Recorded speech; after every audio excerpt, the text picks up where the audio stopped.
Saludos, mi nombre es Marco Nogués y soy profesor de física de la Universidad Autónoma de la Ciudad de México. Y en este video vamos a hablar sobre diagramas de cuerpo libre en un curso de mecánica. Quizá te estés preguntando por qué es importante aprender a reconocer las fuerzas sobre un objeto. Y esto tiene que ver con el objetivo fundamental de este módulo, que es de fuerzas y movimiento.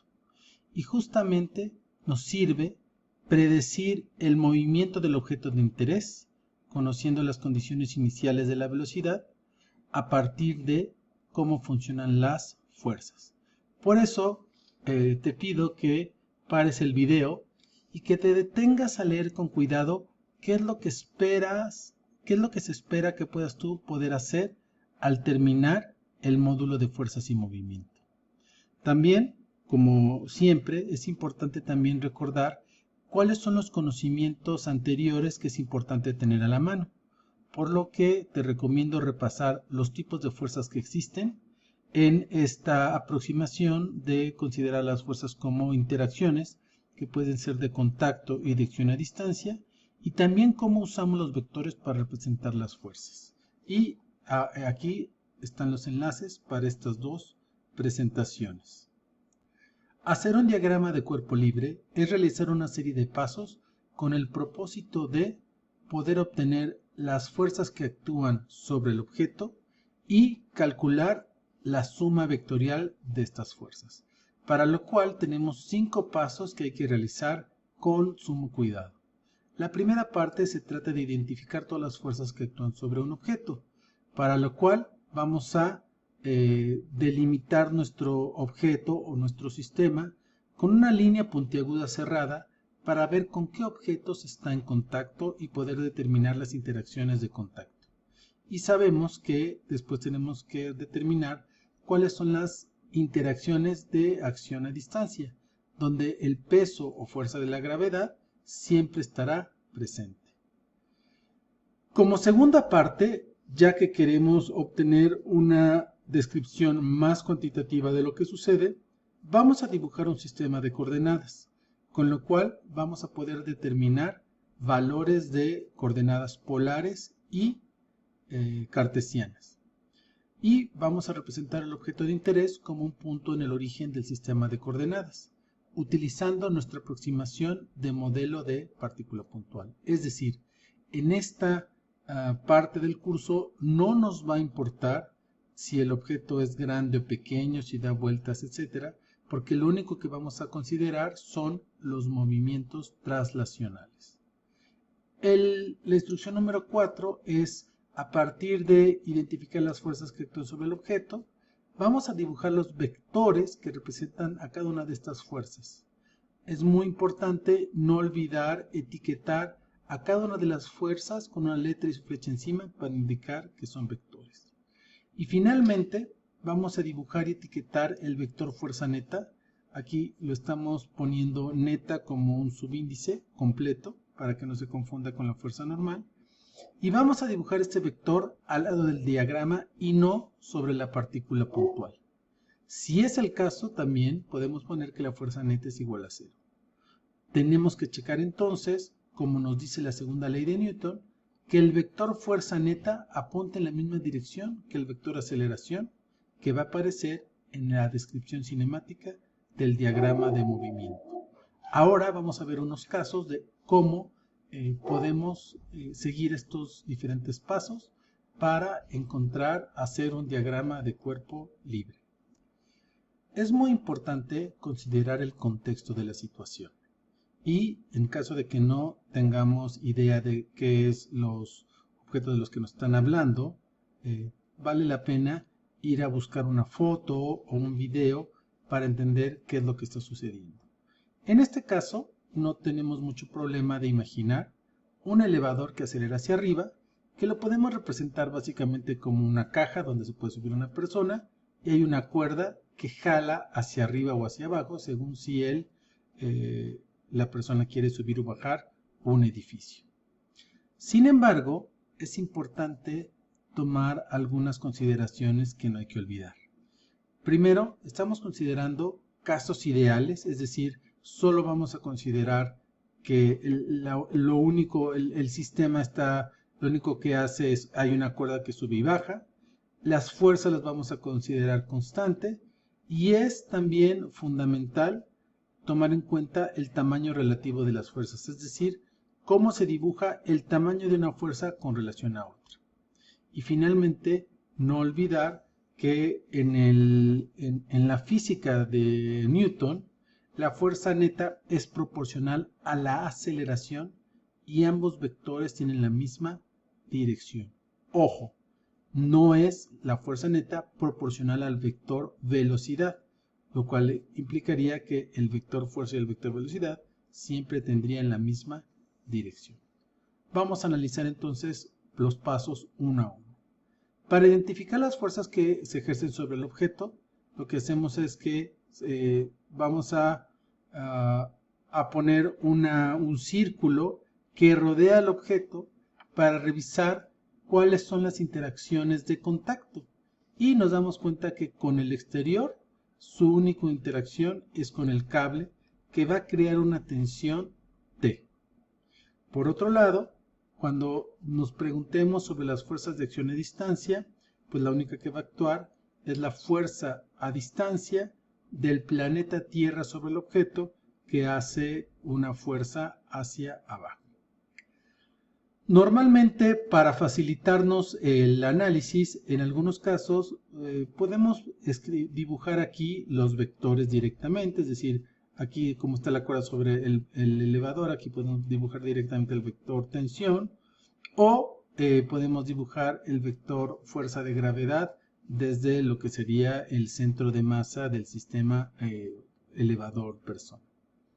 Sin embargo, una de las cosas que queremos hacer en el diagrama de cuerpo libre es considerarlo como si fuera una partícula puntual, que estará entonces sujeta a ciertas fuerzas que representaremos por vectores. Pero vamos con calma. ¿Cuáles son los pasos que tenemos que seguir? Primero, dibujar nuestro sistema de coordenadas. Este sistema de coordenadas se elige de tal manera que sea lo más fácil de representar los vectores en este sistema. Entonces, ¿qué quiere decir lo más fácil? En este caso quiere decir que los vectores o la mayor cantidad de los vectores estén sobre los ejes, porque de esta manera sabemos que en el caso de las coordenadas cartesianas, una de las coordenadas será 0. La tercera entonces el tercer punto es representar el objeto como un punto en el origen. El cuarto es dibujar los vectores que representan las fuerzas identificadas y finalmente dibujar y etiquetar el vector fuerza neta, el cual recordemos que tenemos dos formas de calcularlo. Una, utilizando nuestras operaciones algebraicas a partir de las coordenadas cartesianas, y otra, que es el que utilizaremos aquí, utilizando el método gráfico de punta origen. ¿Qué significa? Que si queremos sumar el vector tensión al vector fuerza de gravedad, lo que tenemos que hacer es movilizar este vector a la punta del primer vector, y el vector fuerza total será el que parte del origen del primero y va a la punta del segundo. Y por eso ese es el vector fuerza neta. ¿Cómo sabemos cómo se mueve el objeto? Aquí nos están diciendo que el objeto acelera hacia arriba y suponiendo que la fuerza es constante, vamos a ver que los vectores velocidad van a ir aumentando y que el cambio de velocidad va a ser constante y amarillo. De esta manera yo puedo identificar que efectivamente la fuerza neta y el vector aceleración tienen la misma dirección. Entonces, en este caso, se cumple la segunda ley de Newton. Vamos a ir complicando un poco las cosas y encontrar nuevas situaciones físicas. Por ejemplo, tenemos el ejercicio de un bloque de hielo disparado sobre un lago congelado con un pequeño cohete encima. Y, como habían dicho con anterioridad, vamos a tratar de presentar algunos elementos del contexto. Se trata de ejercicios imaginados, pero que nos ayuda a pensar que tenemos un hielo suficientemente grande, donde de alguna manera le ponemos un cohete y a la hora de prender el cohete va a expulsar ciertas sustancias que va a hacer que como reacción el cohete y el hielo empiecen a ir en dirección contraria. Por otro lado, vamos a estar teniendo este sistema sobre un lago congelado, es decir, hielo que vamos a considerar sin fricción. Y lo que es muy importante es que aquí tenemos que considerar dos preguntas fundamentales, uno sobre fuerzas y otro sobre el movimiento. La primera es cuáles son las fuerzas que actúan sobre el sistema y cuál es la fuerza neta sobre el sistema, y el segundo es cómo es el movimiento del sistema. Para contestar estas fuerzas vamos a seguir lo que nosotros ya sabemos, y es, tenemos nuestro hielo y tenemos un cohete, aquí ya lo tenemos en forma de dibujo, y una superficie que es del hielo. Entonces, ¿dónde vemos que son los lugares donde hay contacto? Pues nos fijamos que aquí está el suelo, la superficie, y por otro lado tenemos una fuerza que hemos mencionado poco, pero que es la fuerza de los cohetes, la fuerza de, por ejemplo, un cohete hecho de agua, cuya idea fundamental es que lanzan algo rápidamente en dirección contraria del movimiento y justamente como reacción el cohete sale hacia el otro lado. A esto le llamamos fuerza de empuje o thrust force en inglés. Y por ejemplo, entonces ya a partir de estas interacciones sabemos que por el suelo tenemos la fuerza normal, nos dijeron que no hay fricción, tenemos la fuerza de empuje que va moviendo el objeto en dirección de donde está apuntando el cohete, y tenemos nuestra fuerza de acción a distancia, que es la gravedad, que es la tierra sobre el objeto. Y aquí tenemos tanto el diagrama de movimiento como el diagrama de cuerpo libre. Entonces, a partir de nuestro análisis de las fuerzas que ejercen sobre este movimiento, pues podemos ver que hay tres fuerzas. Dibujamos primero el sistema de referencia, luego ponemos el punto como representando al sistema cohete-hielo, y dibujamos la fuerza normal, la fuerza de gravedad y la fuerza de empuje. Y aquí empiezan las sutilezas. ¿Por qué decimos que hay que separar el eje X y Y? Porque entre todas cosas vamos a poder ver por separado lo que sucede en los dos ejes para llegar a tener ciertas regularidades con respecto al movimiento. Cuando un objeto se mueve en el plano horizontal sin moverse a lo largo del eje Y, es porque la fuerza normal y la fuerza de gravedad están en equilibrio, es decir, su suma es igual a 0.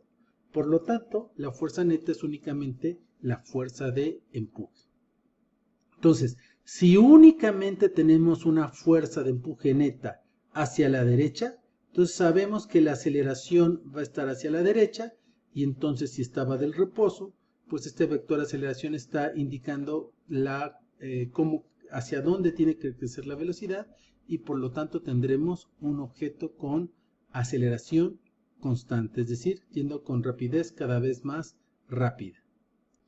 Podemos seguir viendo una gran cantidad de ejemplos, pero espero que para este momento les quede claro que bajo unas ciertas reglas generales vamos a poder aplicar el diagrama de cuerpo libre a cualquier situación física, siempre y cuando la podamos simplificar y podamos elaborarla con lo que nosotros ya conocemos.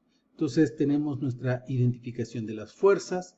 En este caso tenemos un esquiador jalado sobre una superficie inclinada con rapidez constante, es decir, hay fricción aquí, y tenemos nosotros su diagrama de movimiento y su diagrama de cuerpo libre.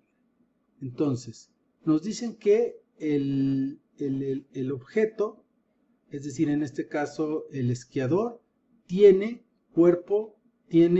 una rapidez constante. Entonces esto inmediatamente nos da la información que la aceleración es igual a 0. Y por otro lado, hay fricción, pero si se dan cuenta, algo que es muy singular es que vamos a hacer el sistema de coordenadas inclinado para que sea más fácil resolverlo. Y para comprobar tu entendimiento, tienes que resolver el siguiente problema, buscando cada caso qué tipo de posibilidades da. desde la suma de fuerzas